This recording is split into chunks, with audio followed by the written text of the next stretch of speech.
Welcome back to Breakthrough with Patricia Morogami. You know, when we launched this YouTube channel, we were focusing on the 4 L's: life, love, leadership, and legacy. What was very exciting is the response I received around when are we going to have the love sessions, the leadership sessions. So today, your prayer has been answered. I'll be talking about love.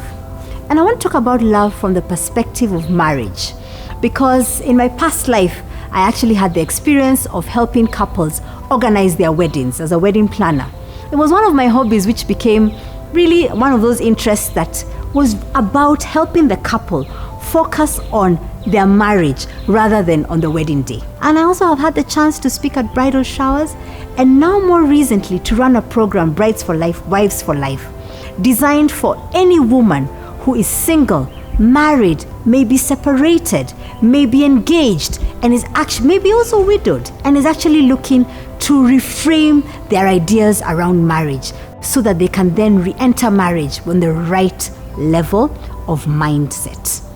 So with all that experience and being married myself, I've realized that a lot of us get distracted with sideshows. Let's start with the couples. When they're getting married, many times they're thinking about the wedding. But my intention when I was planning weddings was to get off from their shoulders the focus on planning the wedding, and instead that they focus on planning for their marriage. Shift your focus. Get the distractions of the guest numbers and everything else. In fact, the one most important thing I would encourage any couple to do is invest in a deep premarital counseling program. I remember a friend of mine who did a premarital counseling program where the percentage of couples who did not get married was 40%. Can you imagine? And initially we used to feel sad until I realized that it's better for a couple to break up at the engagement level than for a marriage to break up. And so that premarital counseling program was designed to unearth some of the hidden biases and issues that could impair the couple from really staying married for the long haul. What kind of program are you doing? How much focus are you putting in the premarital learning that you need to put so that you can really leverage on what you know about yourself, your spouse to be, and the marriage that you're about to get into? I also remember a couple who did not go through premarital counseling, and just a few weeks before the wedding, they started having what are called lifelong conversations. And those lifelong conversations are around, do you want children? How many children? What do you think about the faith you're going to practice? What about work? What about investments, money, in-laws? Unfortunately, the lady actually told her spouse to be, her husband to be, I don't want children.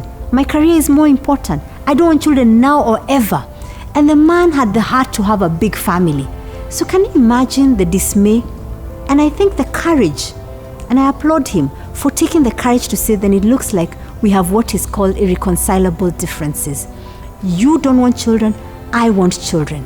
It's not going to work. And they broke off the engagement. Make sure you have conversations of a lifetime during your dating time. Let dating not only just be the fun of going out for coffee, going out for parties, being seen with so-and-so. Let it be research. As you know, I was finishing my doctorate, and research has been part of my life for the last 6 years or so. Employers are now researching before they hire you. They go on Google, they Google you, they look at your social media presence. Google that person you're dating. Google yourself, what comes up? Because sometimes the things that you find on the social media space can help you get a better understanding of who this person was and who they are becoming. But more than anything, remember that marriage is for keeps.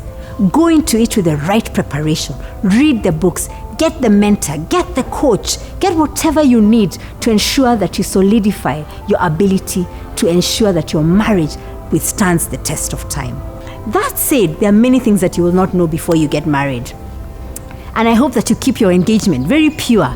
Don't move into his house, don't live together, so when you get married, there's a real difference. And actually, the surprises come when you start living together as man and wife. And when that happens, remember that you're both strangers. My mother always says, when you're married to someone, you're strangers coming from different families, different background, different social cultural context.